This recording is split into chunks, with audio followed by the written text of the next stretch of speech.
Sedulur-sedulur para pemirsa YouTube Surya KKS di seluruh Nusantara, bahkan dimanapun Anda berada, sampai jumpa lagi. Salam sejahtera, salam kebajikan, salam karaharjan, namo buddhaya.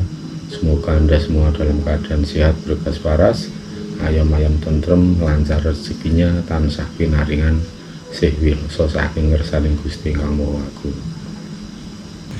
Pada malam hari ini kita akan kembali membahas tentang wabah atau pagebluk atau pandemik, tidak hanya di Indonesia tetapi di seluruh dunia. Tetapi kita akan melihat bukan dari segi apa yang terlihat oleh mata, apa yang tertampak di permukaan, tetapi kita akan melihat lebih dalam lagi, yaitu esensi dari adanya pagebluk atau pandemik ini.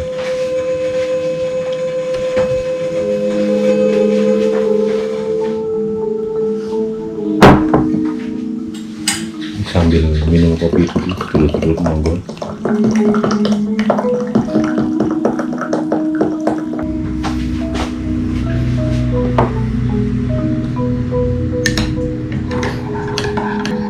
Monggo sambil ngunjuk kopi rumil.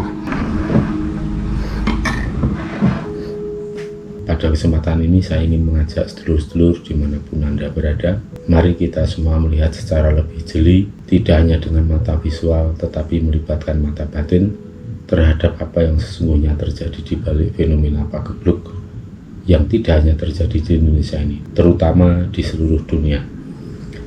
Karena apa yang terlihat oleh mata tidak seperti yang sesungguhnya terjadi. Kita harus melihat lebih dalam lagi, jangan hanya di permukaan atau sebatas level kulit, tapi lihatlah esensinya, karena di sana kita akan menemukan solusi untuk menghadapinya. Sebelum kita bahas lebih lanjut lagi, seperti kita ketahui semua bahwa saat ini di media massa sedang hangat-hangatnya dibahas tentang new normal atau tatanan baru, ya. Tentu saja itu merupakan tatanan baru, bahkan mungkin melibatkan paradigma yang baru juga. Akan tetapi marilah kita coba sedikit mengulas apa benar nanti merupakan tatanan baru yang terjadi. Saya justru berpikir sebaliknya, itu bukan merupakan tatanan yang benar-benar baru, seluruh-seluruh.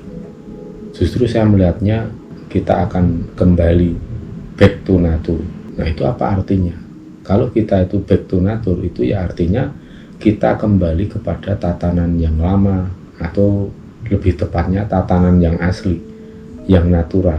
Untuk mengetahui lebih lanjut dan tentang berbagai rahasia di balik pagebluk ini, pada kesempatan ini saya akan gunakan waktu untuk membahas secara komprehensif. Saya akan menggunakan kesempatan ini untuk menyampaikan pesan dan pembahasan secara lebih padat, lebih detail, dan tiap kalimat yang akan saya sampaikan, saya usahakan untuk semuanya mengandung nilai yang sekiranya ada gunanya atau ada manfaatnya dan cukup signifikan, cukup penting untuk kita ketahui bersama. Jadi kemungkinan apabila di skip walaupun hanya 10 detik, tapi panjenengan bisa kehilangan informasi yang nanti akan menjadi pemahamannya kurang terhadap apa yang saya sampaikan, sehingga akan muncul banyak pertanyaan di belakang. Di dalam video kali ini saya akan benar-benar gunakan setiap detik, setiap kata dan kalimat penuh dengan pesan dan nilai yang sekiranya berguna untuk kita semua, terutama dalam hal memahami dan mengantisipasi serta mencari solusi untuk melewati pagebluk ini. Karena ini tidak main-main, ya. Saya kira apa yang saya sampaikan sekitar 3 minggu yang lalu pada tanggal 28 Mei 2020, ya, tentang di situ ada sinyal akan munculnya second wave atau gelombang kedua. Gelombang kedua ini artinya bukan selalu harus didahului dengan kasus yang menurun drastis kemudian muncul lagi, tidak selalu begitu, tapi bisa jadi kasus yang sebelumnya terjadi cukup penambahannya secara deret hitung, tetapi di second wave ini atau gelombang yang kedua ini bisa terjadi lonjakan yang luar biasa. Nah, seperti yang kita ketahui bersama bahwa pada hari ini tanggal 18 Juni itu terdapat dalam satu hari terdapat 1.331 kasus positif.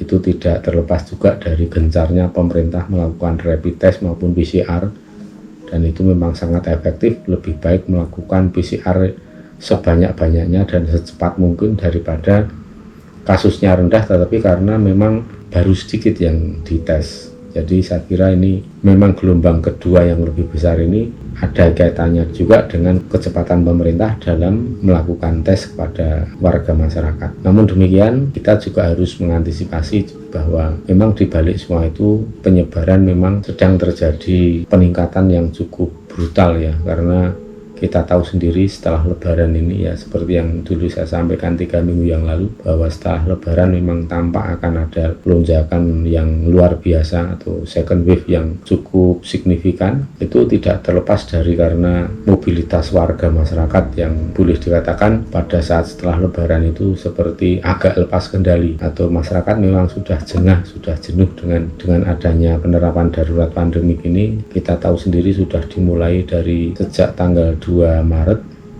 April, Mei, itu sudah cukup lama ya, 3 bulan, belum lagi kemudian ini masuk ke bulan Juni, dan saya kira memang kita akan melalui saat-saat seperti ini mungkin antara 2-3 bulan lagi ke depan. Jadi artinya ya kita tetap harus bersabar dan tetap harus berjuang bersama-sama. Nah, untuk itu yang bisa saya lihat itu kemungkinan memang bulan Juli menjadi bulan yang cukup berat terutama bagi para tenaga medis kita, pemerintah, dan juga warga masyarakat yang berusaha untuk meminimalisir laju dari pagebluk ini. Nah, seperti yang beberapa sedulur tanyakan juga nih, bahwa saya sudah agak lama tidak membahas tentang pagebluk, dan kemarin saya sebenarnya sudah menyiratkan dalam video sebelumnya. Saya sempat melantunkan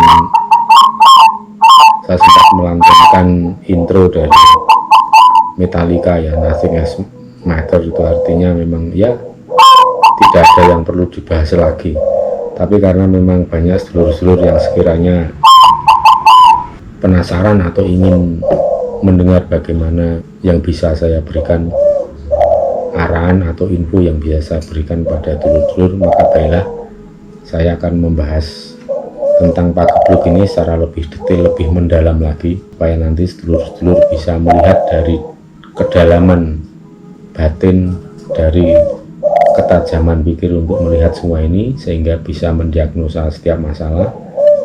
Dengan hasil diagnosa yang tepat, maka cara pengobatannya atau solusinya terhadap berbagai masalah itu juga akan lebih bagus, lebih tepat, hasilnya juga akan lebih efektif.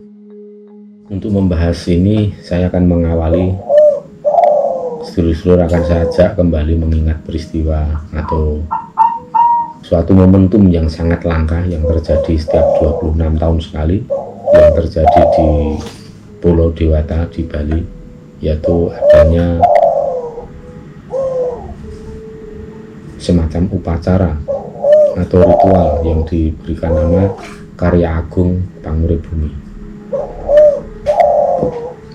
Bagi saya pribadi ini menarik sekali untuk dibahas lagi, karena dalam 2 hari berturut-turut, kemarin siang dan tadi sore agak malam, itu Sinuwun Ida Bathara Mahadewa, Sinuwun Ida Bathara Mahadewa dan Pangeran Kandang Jero kembali rawuh dan memberikan sesuatu, memberikan pengarahan yang bagi saya pribadi cukup penting dan nanti akan bisa saya sampaikan kepada sedulur-sedulur semua. Saya yakin itu nanti akan sangat bermanfaat, tidak akan pernah memberikan pesan yang sifatnya main-main. Dan entitas gaib leluhur yang sekelas dewa, sekelas leluhur agung itu menyampaikan sesuatu juga tidak akan pernah berlama-lama sampai 1 menit 2 menit, enggak akan pernah.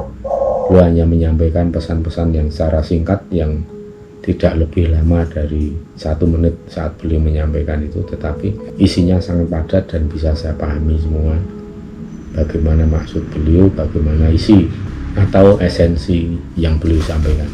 Yang jelas beliau memerintahkan untuk saya pribadi pergi ke Tanah Lot nanti pada bulan September 2020. Itu artinya ya saya ada sebersit rasa optimis atau ada harapan yang muncul bahwa setidaknya nanti bulan September itu keadaan atau kehidupan ini sudah akan lebih kondusif.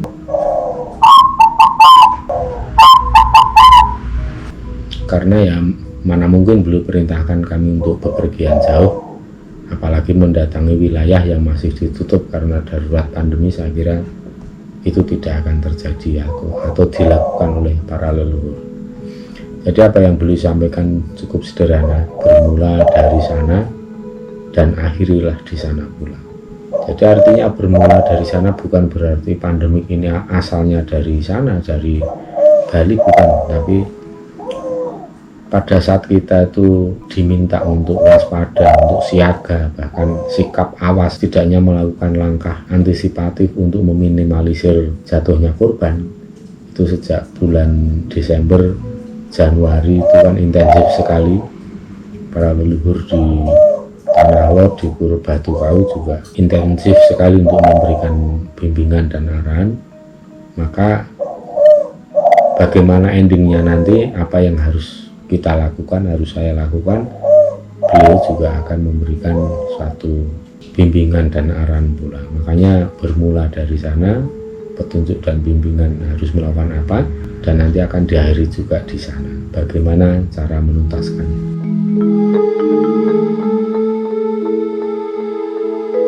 Seperti yang banyak dibahas di media massa, bahwa akan terjadi bencana yang dahsyat sekali, misalnya tsunami menyapu Pulau Jawa, Bali, bahkan sampai Lombok.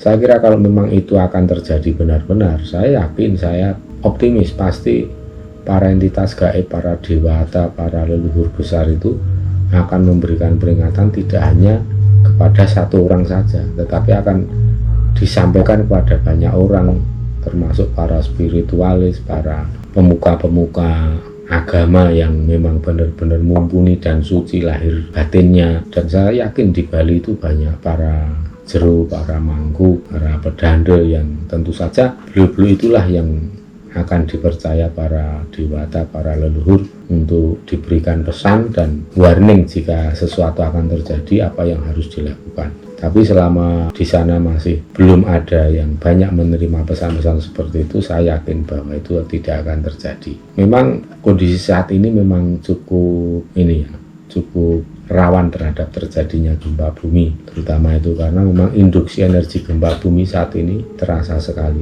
Jadi ada hawa panas pertanda gempa bumi yang sangat terasa spesifik ya, seperti kena debu gabah ya, atau gatel kena air cabai panas, itu memang terasa sekali, bahkan kadang sangat-sangat menyakitkan di permukaan kulit ini, karena hawa panas dari radiasi atau induksi tektonik yang belum rilis ya, itu bisa kita rasakan itu dalam jarak yang cukup jauh, bisa 500 kilo bahkan 1000 kilo atau lebih.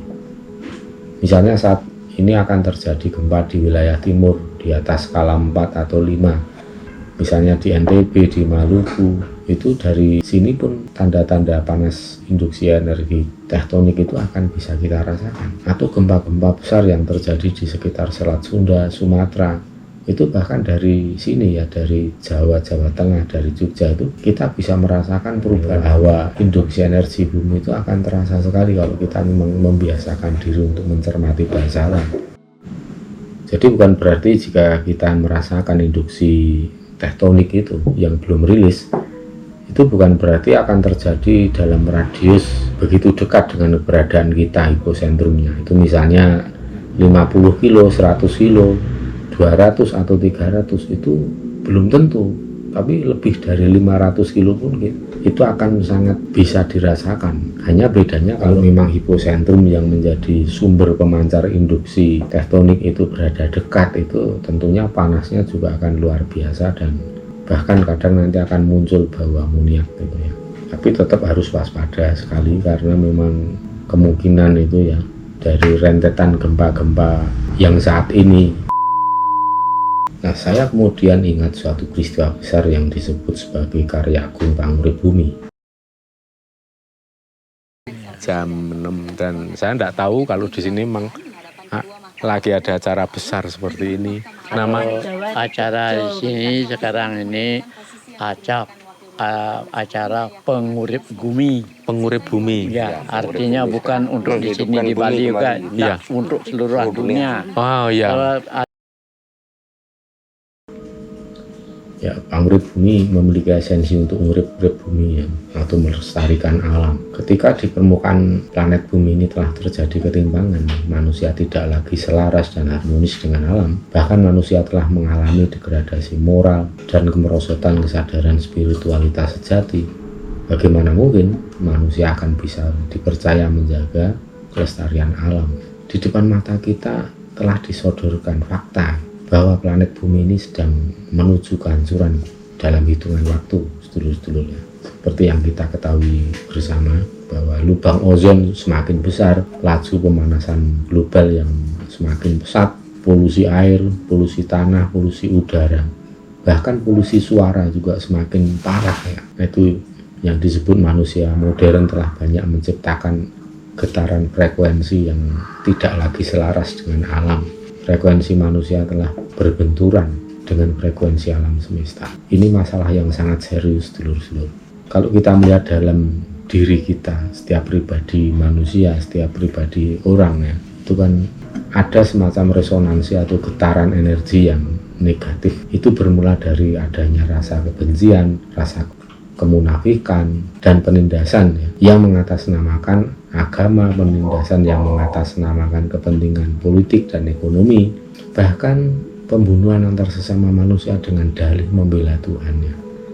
Semua itu dalam dekade terakhir ini memang semakin menggila, semakin luar biasa kejadiannya.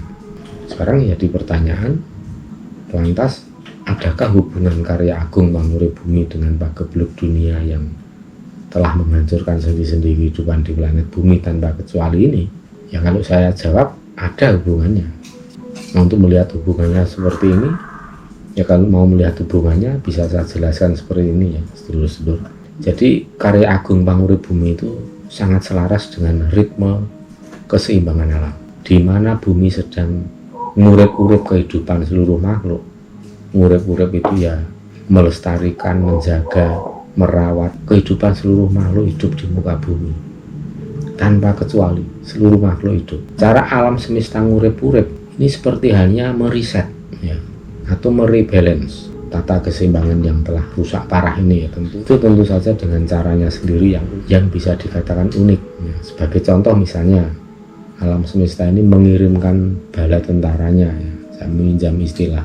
Tapi tugas dari tentara ini dalam tanda kutip ya, itu maksudnya pagebluk ini ya, kalau menurut kacamata spiritual saya itu ya, agar seluruh umat manusia ini sadar jika dirinya sedang tidak sadar, agar manusia menjadi tahu jika dirinya sedang tidak tahu tentang sejatine urip, agar manusia paham jika dirinya sedang tidak paham bahwa kehidupan di jagat raya ini harus selalu harmonis dengan tata keseimbangan alam. Kehidupan seluruh makhluk tanpa kecuali harus selalu harmonis dengan tata keseimbangan alam. Nah, justru bangsa manusia itu sendirilah makhluk hidup yang paling potensial untuk merusak tata keseimbangan alam. Maka nanti kita lihat, kita akan kupas akibatnya apa ya. Nah sekarang saya tanya, adanya pagebluk ini siapa yang paling merasa terpukul? Bangsa makhluk hidup mana yang paling merasa terpukul? Itu pertanyaan yang sangat mudah. Tentunya bangsa manusia. Oleh sebab itu bangsa manusia jugalah yang paling menerima koreksi dari hukum tata keseimbangan alam ini. Mau tidak mau, manusia harus takluk dan tunduk terhadap tata hukum keseimbangan alam. Maka jika dinilai ada New World Order atau tata dunia baru, istilah tatanan dunia baru itu saya kira tidaklah tepat, karena yang dimaksud sebagai tatanan baru dunia itu ya, sesungguhnya tidak lain adalah tatanan lama. Saya kira kalau disebut sebagai tatanan lama juga kurang tepat, atau tatanan yang asli dan alami mungkin lebih tepat ya. Jadi kalau di bahasa Inggrisnya, kalau di bahasa Inggris kan ya in harmony with nature. Jadi kita harus berselaras, berharmoni dengan alam. Itu saya kira lebih tepat. Dan Selaras berharmoni dengan alam ini bukan suatu tatanan baru sesungguhnya. Ini memang sudah menjadi kodrat manusia yang sesungguhnya, bahkan kodrat seluruh makhluk hidup. Nah, makhluk hidup yang masih tertib untuk menjaga kodratnya yang harus berharmoni dan selaras dengan alam, itu ya semua makhluk hidup selain bangsa manusia. Anda mau jujur mengakui, itu bagus. Tapi kalau Anda menyangkal, mau menolak, ya urusannya bukan dengan saya, urusannya dengan kekuatan alam. Monggo, itu bebas bersikap, karena semua ada konsekuensinya masing-masing, dan alam akan memberikan timbal balik yang sangat adil. Maka apapun yang ada di dunia ini yang tidak selaras dan harmonis dengan alam, pasti akan dikoreksi oleh kekuatan yang maha dahsyat dari alam semesta ini. Apapun itu, baik berupa ilmu pengetahuan, teknologi, bahkan belief system sekalipun, pasti akan terkoreksi jika sudah melenceng, meleset, bahkan melawan terhadap tata hukum keseimbangan alam. Semakin melenceng dan semakin jauh dari tata keseimbangan alam, maka yang terjadi koreksinya juga akan semakin besar. Itu artinya konsekuensi yang diterima pun akan semakin berat. Jadi mindset kita itu memahami pagebluk ini, ya saya pribadi seperti itu, dan saya kira lebih matching dengan fakta atau realitas di lapangan, ya. Itu artinya manusia harus kembalikan kodratnya sebagai bagian dari mekanisme hukum alam. Artinya manusia harus mengembalikan kodratnya sebagai bagian dari mekanisme tata hukum keseimbangan alam, bukan malah melawan dan merusak sistem keseimbangan alam seperti yang terjadi akhir-akhir ini, terutama dalam 1 dekade terakhir ini.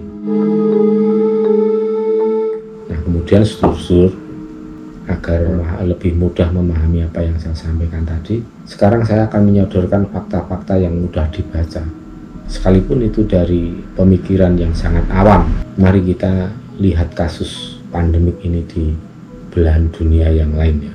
Coba kita hitung, masyarakat dunia ini sudah mengalami lockdown atau PSBB setidaknya dalam jangka waktu 3-6 bulan.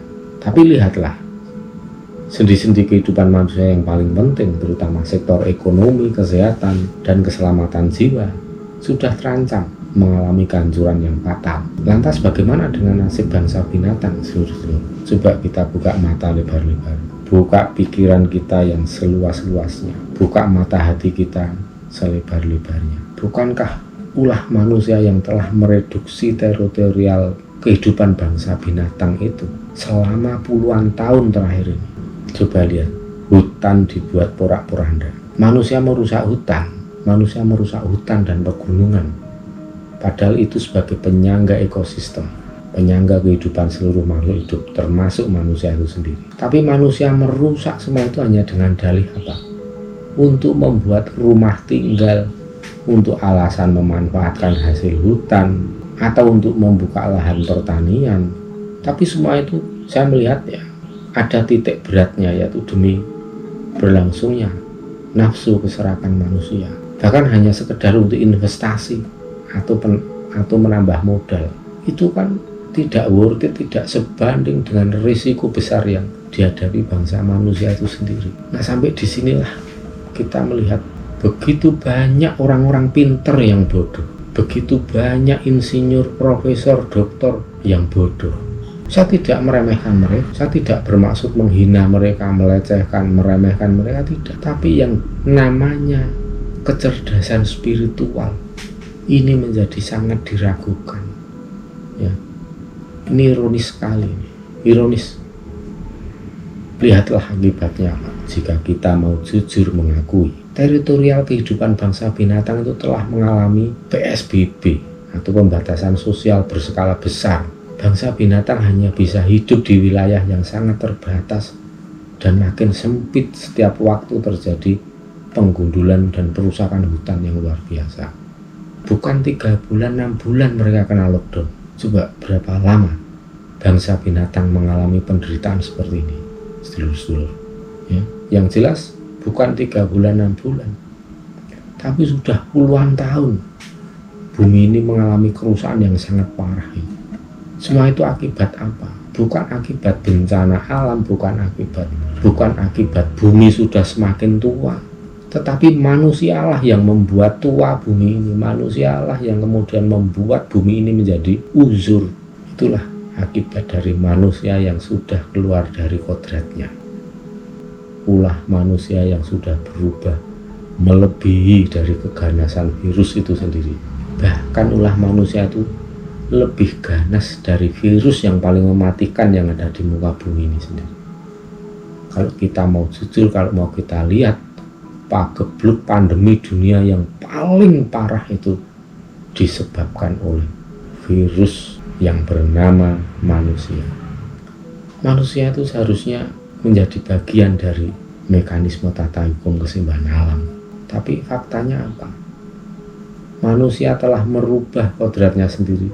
Sebaliknya, manusia telah melawan hukum alam itu sendiri. Manusia telah menjadi monster penghancur di seluruh sendi kehidupan di planet bumi ini. Sekarang akibatnya apa? Alam ada saatnya tidak tinggal diam, sedulur-sedulur.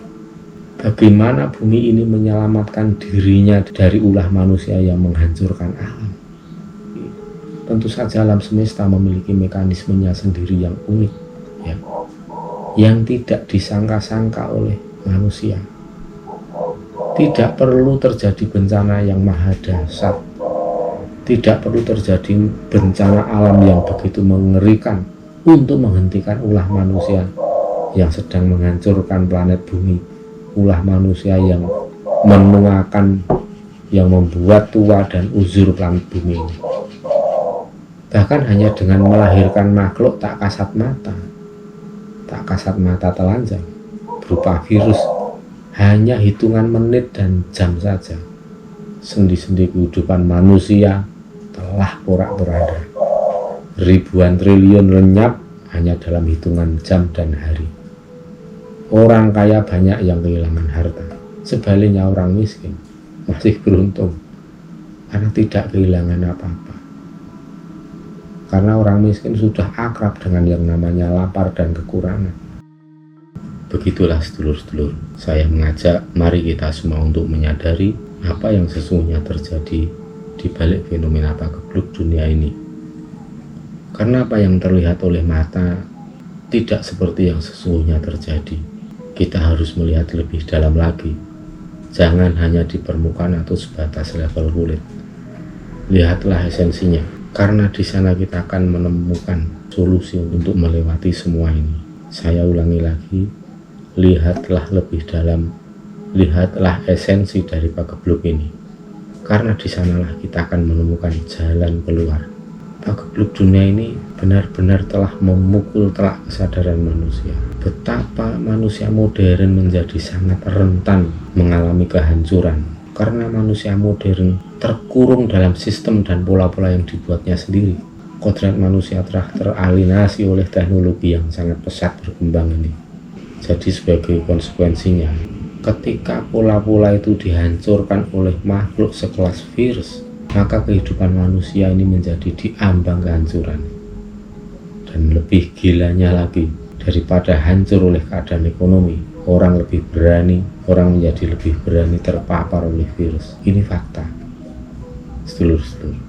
Nah, sekarang pertanyaannya, siapa yang telah membuat tantangan dan resiko di kehidupan planet bumi ini?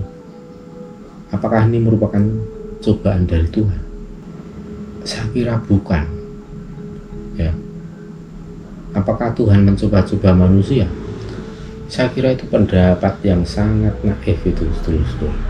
Dari kacamata spiritual Jawa, saya justru melihat ya manusia itu sendiri yang menguji coba dirinya sendiri. Kehidupan manusia modern itu bagaikan berada dalam lingkaran setan. Di satu sisi manusia modern menciptakan sains dan teknologi yang sangat maju, tapi manusia juga menciptakan risiko dan tantangan baru atas teknologi yang dibuatnya itu. Dari kemajuan teknologi itu entah disadari atau tidak, faktanya manusia modern menciptakan pola ketergantungan baru. Itu fakta. Kemudian selanjutnya manusia dituntut untuk menghadapi tantangan dan risiko yang telah dibuatnya itu sendiri. Manusia dituntut mengatasi ketergantungan yang dibuatnya sendiri. Dan saat ini yang terjadi, manusia modern dengan ilmu pengetahuan dan teknologi yang sangat maju telah gagal menghadapi tantangan baru, menghadapi wabah saat ini. Apakah ini disadari oleh umat manusia? Tentu saja ada yang sadar, ada yang tidak.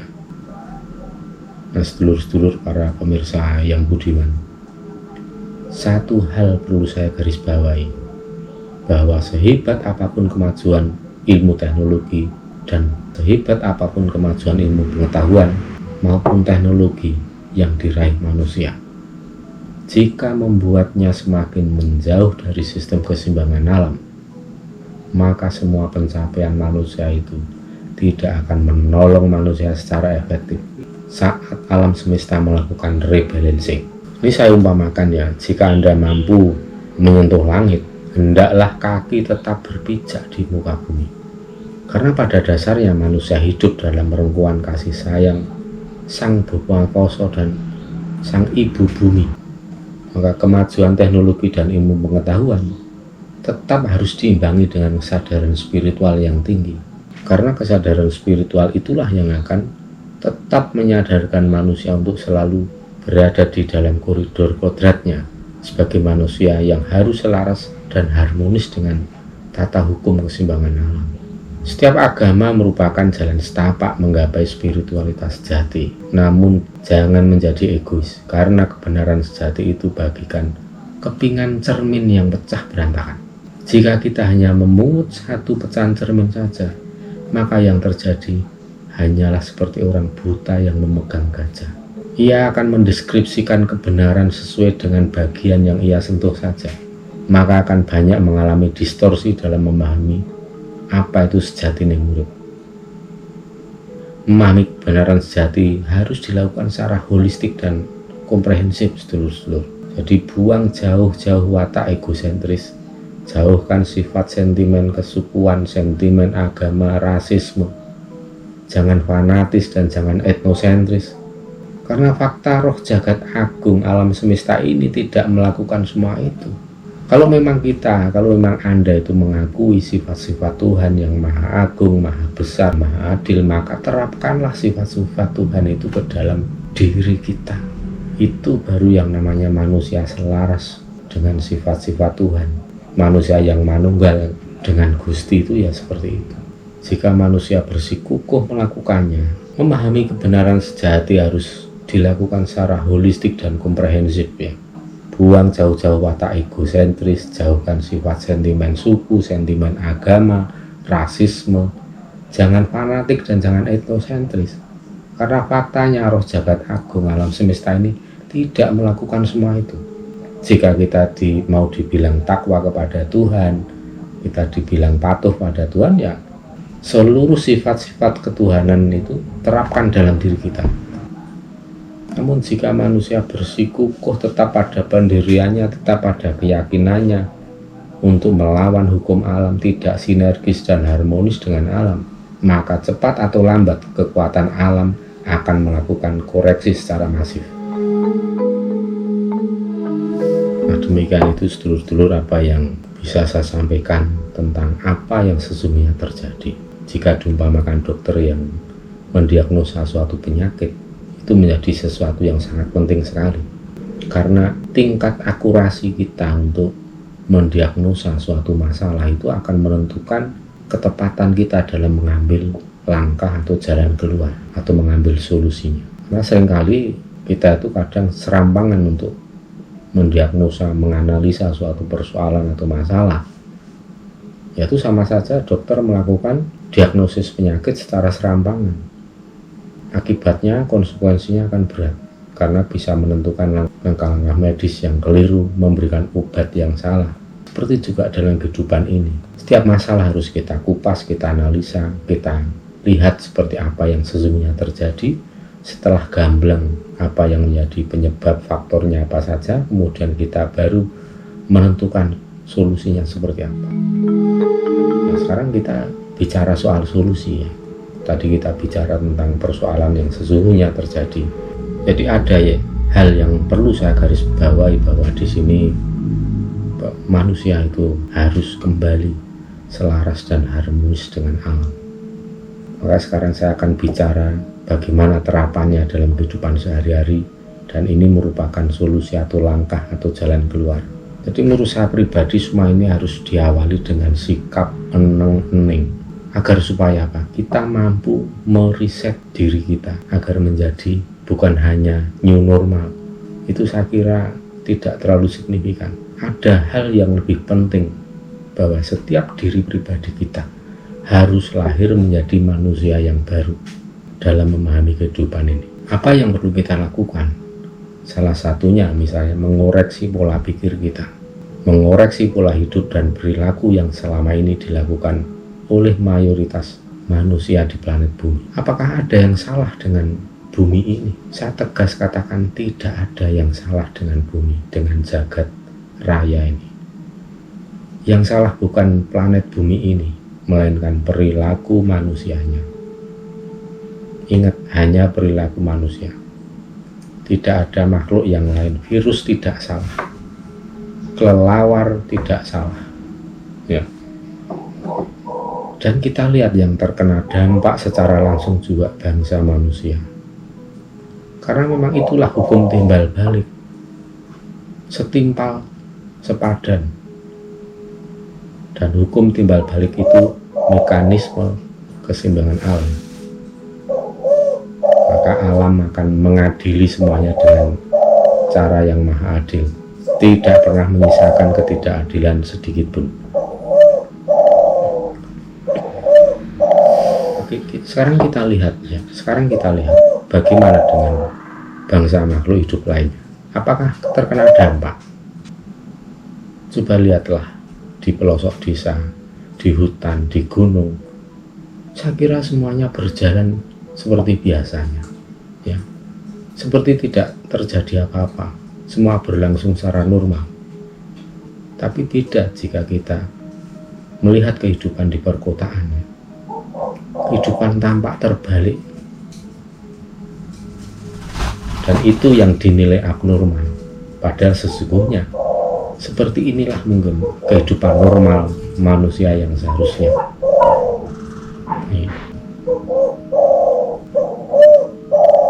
Maka solusinya adalah kita harus lebih menyatu dengan alam, dengan cara menjaga kelestarian alam dalam kacamata spiritual. Virus corona ini ada karena apa? Tata keseimbangan alam yang sudah rusak. Jika manusia mampu menghilangkan virus ini dalam waktu singkat, saya melihat justru yang akan terjadi jauh lebih mengerikan. Memang manusia itu berhak untuk berusaha meminimalisir risiko, tetapi kemampuan manusia bukan untuk melenyapkan virus itu sendiri. Ketika manusia merusak tata keseimbangan alam, maka alam akan mengembalikan tata keseimbangan itu dengan caranya sendiri. Ketika manusia menciptakan imbalance, maka alam akan melakukan rebalance. Dari pemahaman itulah saya sangat percaya, jika umat manusia mampu beradaptasi dengan cepat, maka virus pun dengan sendirinya akan melemah, bahkan lenyap. Adaptasi seperti apa maksud? Adaptasi yang saya maksud adalah manusia harus kembali pada ritme alam. Manusia harus selaras dan harmonis dengan alam. Bagaimana caranya? Karena statement itu saya kira terlalu bias, terlalu luas kok ya, terlalu general. Lalu bagaimana caranya dalam penerapan kehidupan sehari-hari? Sederhana sebenarnya. Panjenengan semua pasti juga sudah paham dan tahu, ya. Menyayangi alam semesta, tidak merusak lingkungan hidup, lingkungan alam, lestarikan lingkungan hidup, stop pencemaran air, stop pencemaran tanah, pencemaran udara, bahkan pencemaran suara. Itu akan merusak frekuensi. Hentikan semua bentuk pencemaran yang dilakukan secara brutal oleh umat manusia. Lenyapkan sikap egoisme dan egosentrisme. Karena alam semesta ini sifatnya tidak egois. tidak pernah pilih kasih kepada seluruh makhluk hidup. Alam semesta ini selalu menyayangi setiap makhluk hidup. Bahkan makhluk hidup yang saat ini paling dibenci oleh umat manusia berupa virus. Tapi lihatlah, coba panjenengan lihat, bahwa sampai hari ini virus-virus masih tetap hidup. Karena apa? Karena alam tetap memberikan lahan untuk bertahan hidup. Lihatlah faktanya hingga saat ini, virus masih dipelihara dan disayangi oleh alam semesta. Untuk apa? Untuk menuntaskan misinya, mengembalikan tata keseimbangan alam dan menyelamatkan bumi beserta seluruh makhluk hidup. Pagebluk yang disebabkan oleh virus ini memaksa manusia harus berselaras dan harmonis dengan perilaku alam. Maka hilangkan sifat sektarianisme, sentimen agama, anti toleran, hilangkan rasa saling menyalahkan. Karena dalam kasus pandemi global ini sangat sulit mencari siapa yang salah, siapa yang benar. Kalau hanya menuduh sih gampang. Oh ini PKT, oh ini karena itu gampang.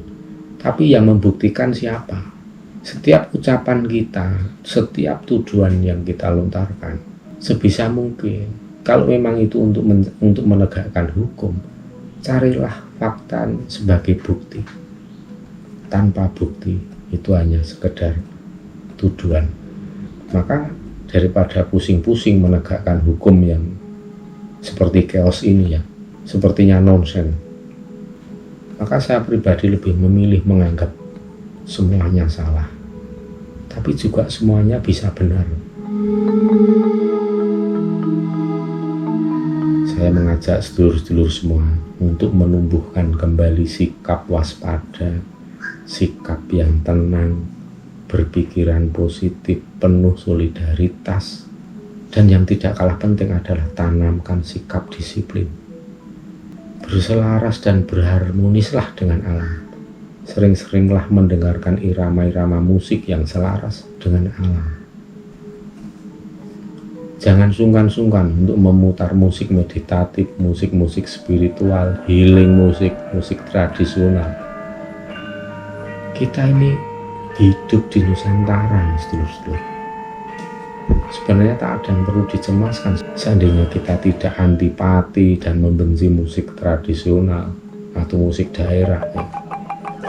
Nusantara ini sangat kaya akan musik-musik yang selaras dengan frekuensi alam semesta ini. Coba lihatlah gamelan Jawa, gamelan Sunda, Bali, Kalimantan, Sumatera. Gamelan-gamelan itu tak ubahnya kumpulan musik meditasi, musik yang selaras dengan alam, bahkan jauh lebih variatif dan lengkap dibandingkan dengan mangkok bernyanyi atau Tibetan singing bowl. Jadi mangkok bernyanyi yang dari Tibet itu kalau diputer, gesek pakai kayu akan bunyi. Tapi dalam satu perangkat gamelan ya, itu jauh lebih variatif dan lengkap dibanding mangkok bernyanyi dari Tibetan itu. Karena jumlah instrumen gamelan dalam satu set bisa mencapai 500-an bilah suara alam ya.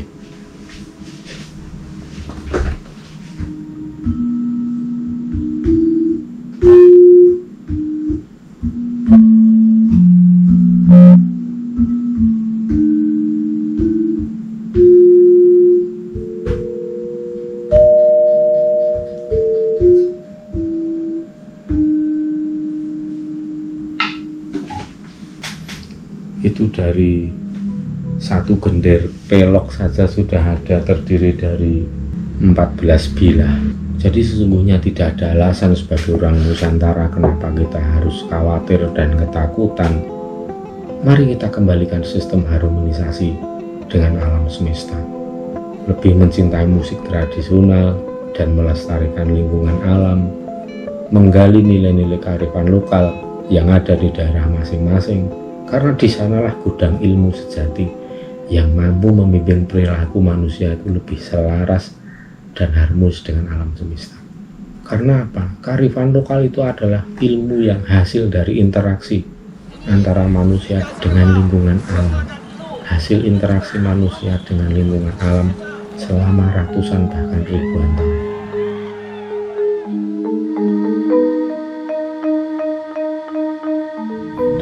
bagi sedulur-sedulur yang ada di tanah Jawa, di Bali, kita masih punya senjata ampuh yang berupa pusaka hasta brata.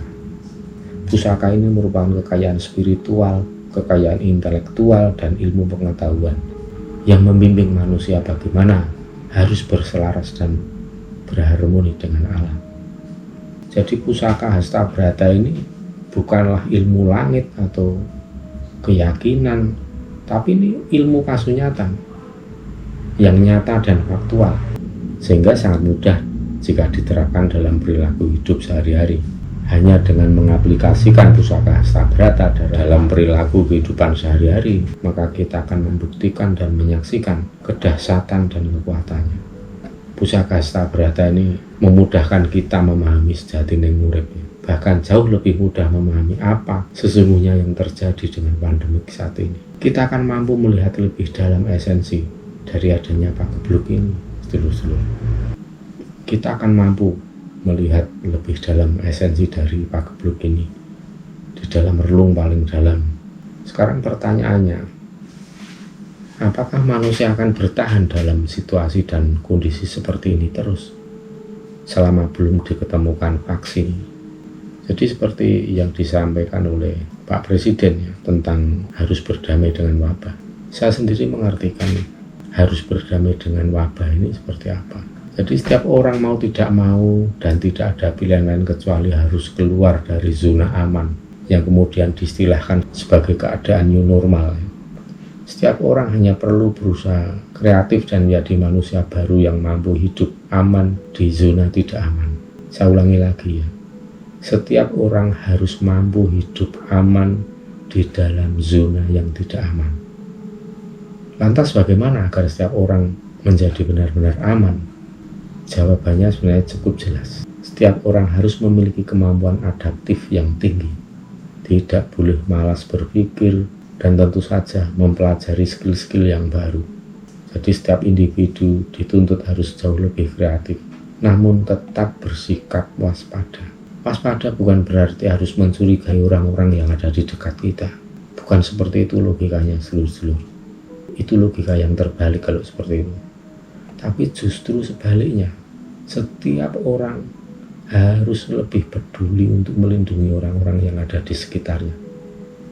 Itu artinya apa? Kita harus melenyapkan egoisme yang ada di dalam diri kita. Sebaliknya kita harus lakukan kolaborasi, kerjasama, saling bahu-membahu, saling peduli. Tanpa ada kekompakan semua itu tidak akan bisa berjalan. Maka kita harus mengenali juga energi negatif yang muncul dari dalam diri kita. Energi negatif itu apa? Asal muasalnya, yaitu dari adanya rasa saling curiga serta membiarkan pikiran yang negatif menjadi liar. Itu sama saja menanam benih-benih kebencian. Jika terus dipelihara tentu akan menjadi bara api dendam yang akan membinasakan dirinya masing-masing. Ingat ya, kebencian yang ditanam, yang dipelihara dalam hati tidak akan menghancurkan orang yang kita benci, tetapi itu akan menghancurkan diri sendiri. Ingat sedulur-sedulur, dan kebencian itu akan membinasakan dirinya sendiri. Maka marilah kita lenyapkan semua energi negatif itu dengan menanam dan menyuburkan rasa welas asih. Itulah makna dari ajaran Suradiraja Ningrat, lebur dening pangastuti. Pangastuti itu akan melindungi diri kita, tidak hanya dari virus tetapi dari segala macam penyakit jiwa maupun raga. Jika semua perubahan ini berhasil ditanamkan dalam diri pribadi kita masing-masing, barulah kita akan lahir sebagai manusia baru, pola pikirnya yang baru, kesadaran spiritualnya. Maka yang dinamakan keadaan new normal itu akan lenyap, dan saat itu pula keadaan dapat disebut kembali normal. Itulah baru bisa dikatakan telah berhasil melewati segala macam mara bahaya atau Joyo-joyo Wijayanti.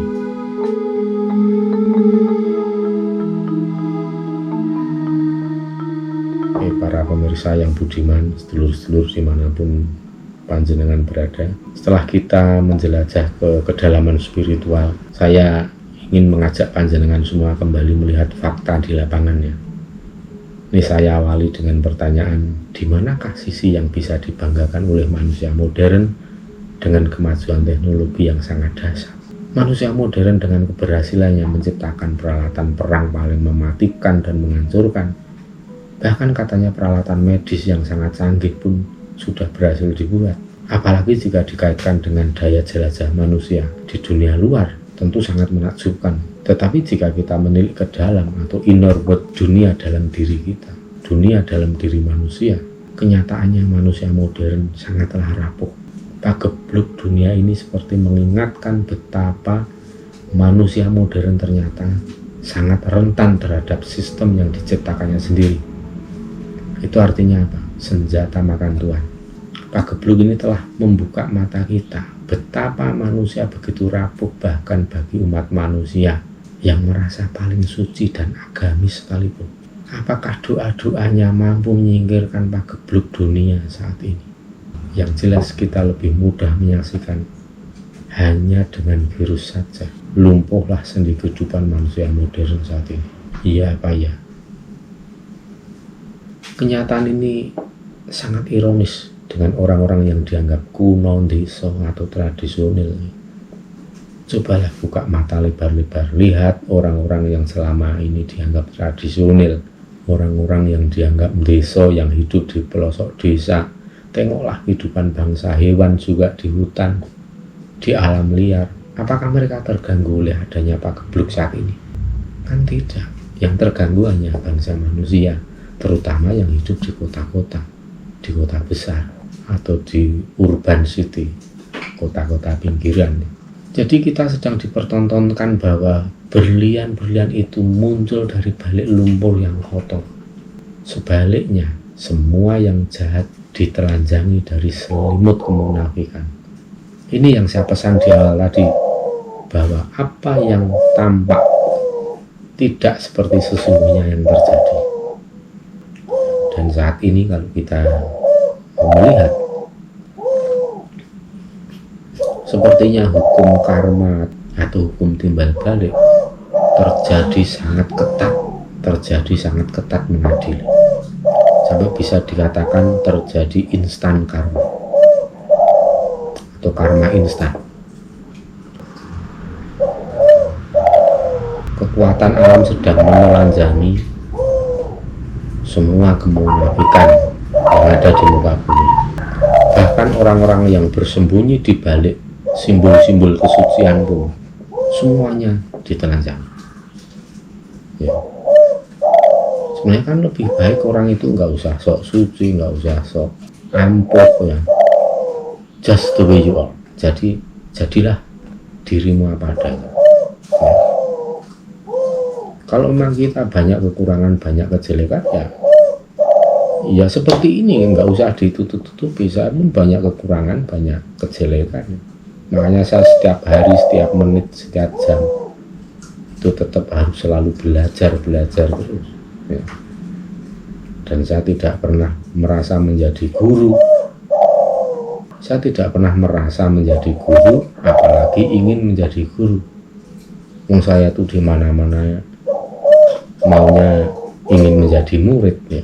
Tapi saya memang punya guru yang luar biasa sekali, betul-betul luar biasa guru saya. Nanti kapan-kapan panjenengan akan saya ajak melihat guru saya yang betul-betul saya kagumi, saya hormati, karena selama ini telah mendidik, menggembleng saya. Nanti kapan-kapan saya akan membuat vlog saat saya menemui guru saya. Cuma mudah-mudahan beliau mau di syuting ya, karena ya belum tentu juga mau di syuting.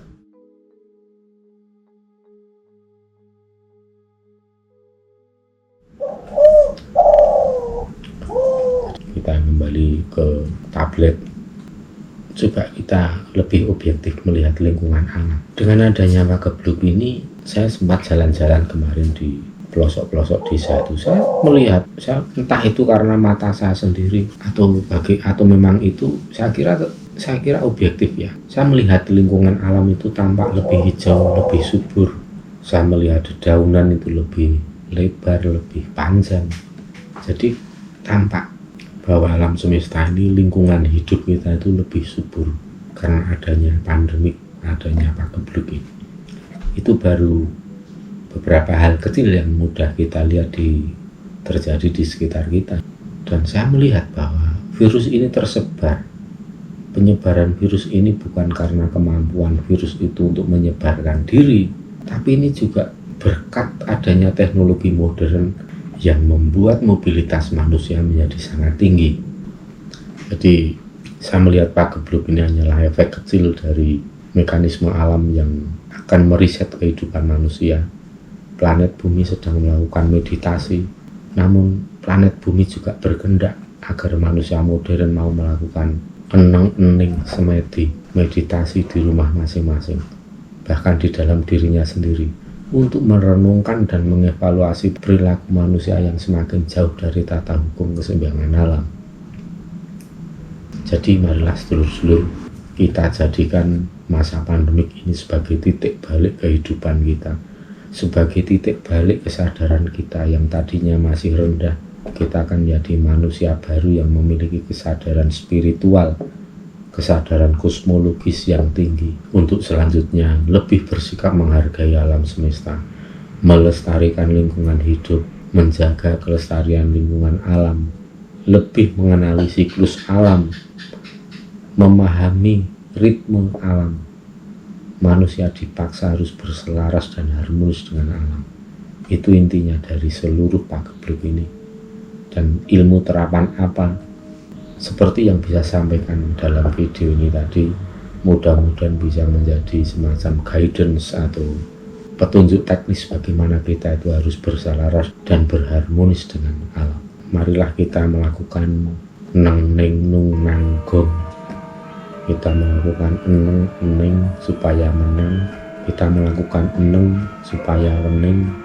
Orang yang menang itu akan kesinungan, orang yang kesinungan itulah orang yang menang, dan orang yang menang itulah punya kesempatan untuk gong wilaheng akan ketemu dengan sejati ning roh jagat agung, akan menyatu dengan alam semesta, akan harmonis laras rorone ngatungil manunggaling kawula Gusti. Neng itu jumeneng itu nglakoni ya. Tidak hanya teori, tidak hanya mulut doang, tetapi mau melakoni. Wong Jawa itu jawabi, Jawa itu jiwa kangka Jawa. Jadi bukan teori, tapi harus dipraktekkan, diterapkan dalam bentuk, dalam perilaku kehidupan sehari-hari. Kalau kita sudah jumeneng seperti itu, jumeneng untuk apa? Untuk wening, ya, wening ing batin. Itu adalah modal, itu adalah awal mula dari kecermatan lahir maupun kecermatan batin kita, mengupas, menganalisa, memahami apa yang sesungguhnya sedang terjadi. Dan itu penting sekali dalam menentukan rencana selanjutnya, solusi apa yang harus kita tempuh. Orang yang wening itu akan kesinungan. Kesinungan itu adalah mendapatkan sesuatu yang sangat bernilai, mendapatkan suatu anugerah yang tinggi nilainya. Itu kesinungan, menjadi orang yang terpilih, menjadi orang yang pantas untuk menerima anugerah. Dan orang yang kesinungan itulah yang disebut orang yang meraih kemenangan. Nah, makanya hanya neng neng nung nang. Nah, orang yang menang itu adalah orang yang berhasil menguasai rasa ningkarep, orang yang berhasil menguasai kehendak dari hawa nafsu, kehendak dari angkara murka, bisa diendapkan, bisa dikalahkan. Akhirnya dalam diri kita itu akan dikuasai oleh jumenenging rasa pribadi yang merdeka, mandiring pribadi secara lahir maupun batin. Penguasa dalam diri kita bukan lagi rasaning karep, tetapi kareping rasa akan menjadi panglima di dalam diri kita. Pribadi-pribadi yang di dalam dirinya sudah berkuasa kareping rasa, itu hidupnya akan menjadi lebih tertata, hidupnya akan lebih cemerlang, ya, akan weruh sadurunge winarah, bahkan menjadikan hidup ini tidak lagi spekulasi, tetapi hidup menjadi lebih pasti, lebih jelas apa yang harus dilakukan dan seperti apa di kemudian hari. Apakah sia-sia atau ada hasilnya, sejak awal sudah akan terlihat dan terasa. Maka di titik itulah bisa disebut pribadi yang manunggal dengan Gusti. Itulah yang disebut dengan gong. Gongnya itu adalah itu. Jadi setiap irama gamelan berbunyi akan diakhiri oleh gong. Setiap podo atau bait irama gamelan itu akan ditutup atau akan digongi dengan suara gong. Itulah yang akan menyempurnakan kehidupan kita. Ketika kita manunggal sifat, manunggal zat dengan roh jagat agung, maka panjenengan akan memiliki kekuatan yang sangat dahsyat. Bisa disebut sabdo dadi. Apa yang Anda ucap bakal menjadi. Anda bisa membantu banyak orang, menolong banyak orang, lebih bisa melakukan topong rame, lebih bisa banyak memberikan kehidupan pada seluruh makhluk. Itu merupakan sumber amal kebaikan yang luar biasa, yang tanpa batas. Asal Anda masih punya kemauan, punya kehendak untuk berbuat kebaikan, untuk urip kudu murup, untuk menjadikan hidup Anda itu lebih murup, tentu akan bisa lebih banyak yang Anda lakukan. Itulah yang namanya Anda sedang membangun pagar gaib. Pagar gaib yang akan selalu melindungi dan membimbing Anda berada dalam jalur yang penuh keberuntungan. Dan ingat, tidak ada kekuatan manapun, tidak ada kekayaan seberapapun, tidak ada kekuasaan sebesar apapun yang mampu mengalahkan orang yang beruntung.